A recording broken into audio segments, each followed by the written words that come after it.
Langkah Gubernur DKI Jakarta, Anies Baswedan, meminta Kementerian Agraria dan Tata Ruang atau Badan Pertanahan Nasional mencabut hak guna bangunan pulau reklamasi menuai perdebatan. Balai Kota dengan pemerintah pusat lagi-lagi tak satu suara menyikapi reklamasi. Debat hukum mengenai sah atau tidaknya HGB Pulau Reklamasi pun bergulir. Mengapa Anies Sandi ngotot membatalkan sertifikat HGB?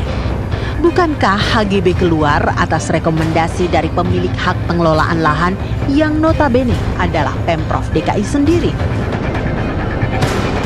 Ada keberatan ya bisa saja ngajukan keberatan ya, tapi apakah cukup alasan?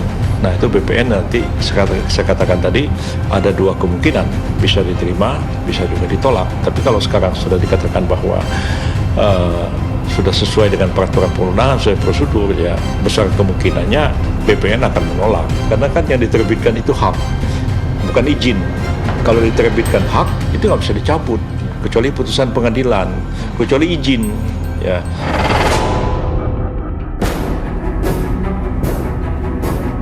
Jika merunut ke belakang, HGB untuk pengembang PT Kapuk Naga Indah yang saat ini dipersoalkan, diterbitkan oleh Kantor Pertanahan Jakarta Utara pada 24 Agustus 2017. Sertifikat itu terbit setelah Badan Pertanahan Nasional mengeluarkan sertifikat hak pengelolaan lahan atau HPL Pulau C dan D untuk pemerintah Provinsi DKI Jakarta.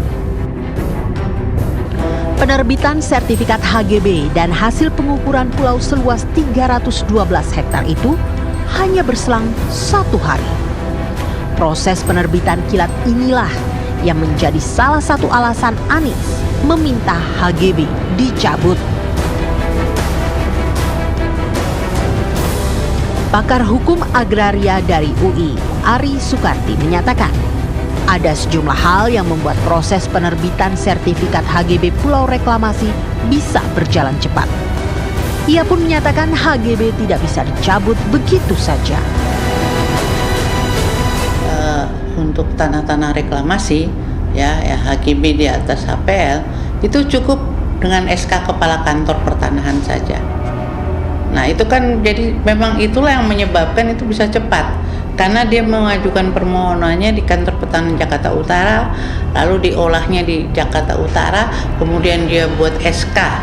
Kepala Kantor Pertanahan itu juga yang membuat SK, dan kemudian didaftarkan pada Kantor Pertanahan Jakarta Utara. Jadi bukan soal tergesa-gesa. Kalau semua diolah oleh satu kantor itu mudah sekali. Lagi pula itu kan tanah HPL atau tanah negara itu mudah sekali.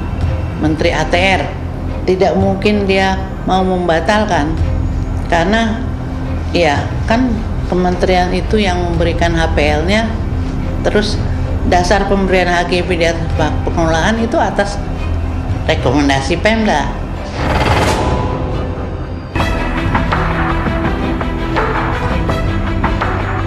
Pendapat berbeda disampaikan pakar hukum tata negara Irman Putra Sidin.